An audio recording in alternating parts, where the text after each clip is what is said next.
ভগবান উপাচয় ও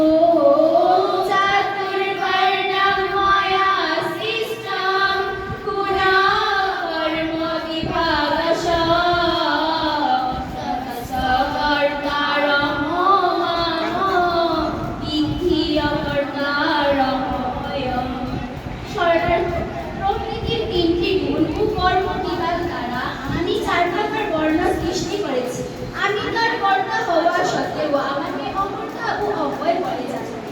জয় শ্রী শ্রী গীতার মাহাত্ম্য। গঙ্গা গীতা সাবিত্রী সীতা সত্তা প্রতিপদা ব্রহ্মা বলি ব্রহ্মা গীতা ঈশান্তা মুক্তি গেহিনী অর্ধমাতা চিতানন্দা ভগবতী ক্রান্তি নাশিনী বেদত্রয়ী পরানন্দা তথাতই জ্ঞানমঞ্জরি। জয় জয় জয় জয়। করে দাও।